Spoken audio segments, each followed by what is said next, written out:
Jeremy Renner nearly died after he was run over by a snowplow in Nevada on New Year's Day. The 52-year-old Hawkeye star heroically saved his nephew from the 7-ton snowplow and was flown via helicopter to a nearby hospital, where he was treated for his near-fatal injuries.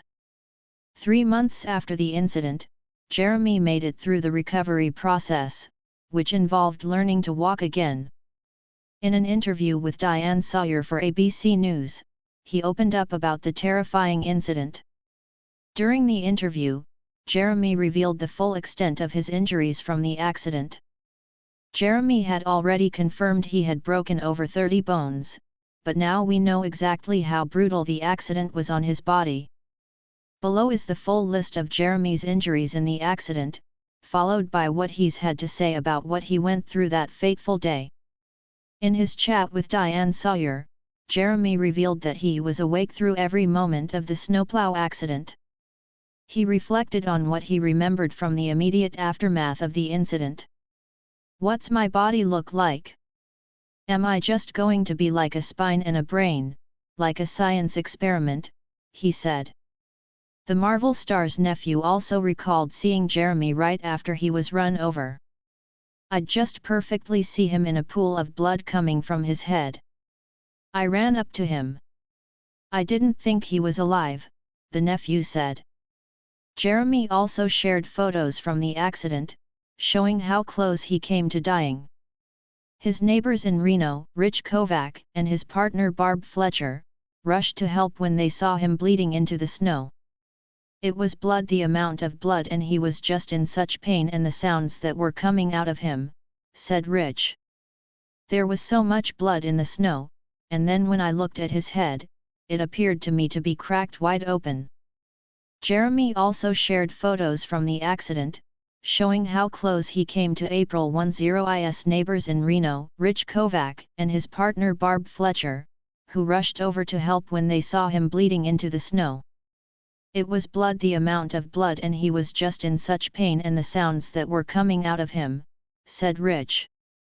"There was so much blood in the snow, and then when I looked at his head, it appeared to me to be cracked wide open." When speaking with Diane, Renner admitted that he considered prepping for end-of-life options.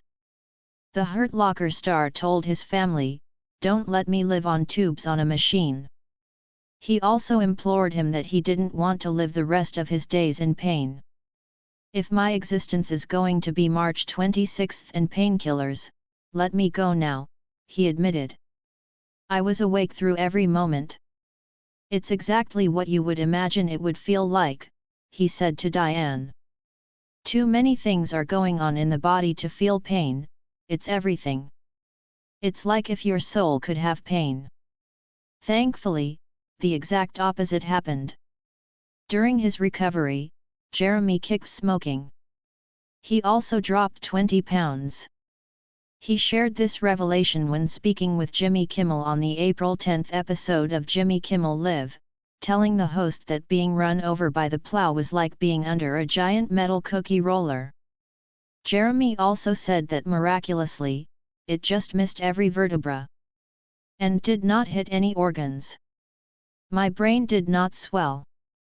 My eye did pop out," he added. "That's weird. But I got pretty lucky that none of the organs got messed up." During the chat with Diane Sawyer, Renner recalled how he could see my eye with my other eye. Jeremy kept his fans updated throughout his recovery process. He had to undergo electric stimulation workouts as part of his recovery program. Jeremy shared the first video of himself walking on March 26, nearly 3 months after the accident. The mayor of Kingstown star walked on his own on an anti-gravity treadmill. He previously rode a stationary bike while sitting down in late February, showing how much progress he was making after the accident. Jeremy almost lost his life in the accident, but he has no regrets about WH.